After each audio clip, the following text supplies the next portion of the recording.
ஆண்டவராகிய இயேசு கிறிஸ்துவின் இரத்தத்தினாலே மீட்கப்பட்ட தேவச்சனமே, இன்றைய நாளிலும் கூட கர்த்தர் நம்மோடு கூட இடைப்படுவாராக.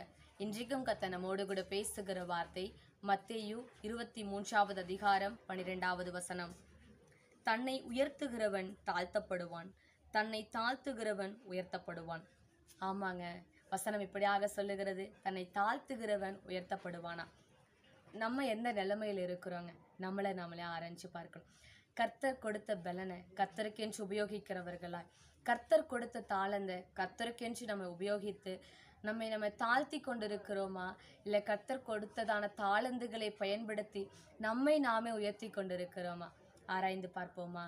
இன்றைக்கும் நம்ம ஆண்டவர்கிட்ட கேட்கணும், ஆண்டவரே, எங்களிடத்துல நீங்க கொடுத்த தாளந்துகளை பயன்படுத்தி கொண்டு அநேக நேரங்களில் நாங்கள் எங்களை உயர்த்தி கொண்டிருக்கிறோம், மனிதர்களாகிய நாங்கள் எங்களை உயர்த்தி கொண்டிருக்கிறோம் ஏசப்பா. ஆனால் நாங்கள் உயர்த்தப்படணும் அப்படின்னா எங்களை தாழ்த்தணும் ஆண்டவரே. நாங்கள் எங்களை தாழ்த்துகிறதற்கு கர்த்தர் நீர் எங்களுக்கு உதவி செய்யுங்க அப்படின்னு சொல்லி நம்ம ஆண்டவர்கிட்ட கேட்க போகிறோம். ஆனால் எவன் ஒருவன் தன்னை தாழ்த்துகிறானோ அவன் தான் இந்த பூமியிலையும் சரியும் பரலோகத்திலேயும் சரி உயர்த்தப்பட முடியும். இன்றைக்கு நம்ம ஆண்டவர்கிட்ட கேட்க போறோம். கேட்கலாமா? பரிசுத்தம் உள்ள எங்கள் நல்ல பிதாவே, சேனைகளின் தேவனாகிய கர்த்தாவே, உம்மை நாங்கள் துதிக்கிறோம், ஸ்தோத்தரிக்கிறோம் ஐயா. அப்பா, எவன் ஒருவன் தன்னை தாழ்த்துகிறானோ அவன் உயர்த்தப்படுவான் என்று சொல்லி இருக்கிறீங்களா ஆண்டவரே. அநேக நேரங்களில் நாங்கள் உயர்த்தப்படாமல் இருக்கிறதற்கு காரணம் எங்களை நாங்கள் தாழ்த்தாமல் இருந்திருக்கிறோமே ஐயா.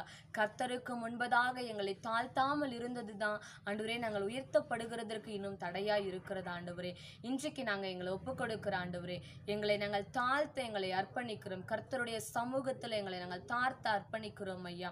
ஆண்டவரே, கர்த்தர் நீர் எங்களை ஆண்டவரே உயர்த்துங்கன்னு சொல்லி ஒப்பு கொடுத்து நாங்கள் செபிக்கிறோம். இதை பார்த்து செபிக்கிற ஒவ்வொரு தெய்வ பிள்ளைகளும் தங்களை தாழ்த்தும் பொழுது கர்த்தர் நீர் உயர்த்தி வைத்து அழகு பாருங்க என்று சொல்லி உங்க கரத்தில் அர்ப்பணித்து நாங்கள் ஒப்பு கொடுத்து நாங்கள் செபிக்கிறோம் ஐயா. நீர் ஆளுகை செய்ய பொறுப்பிடுங்க. இயேசு கிறிஸ்துவின் மூலமாய் செபிக்கிறோம் எங்கள் ஜீவனுள்ள நல்ல தகப்பனே.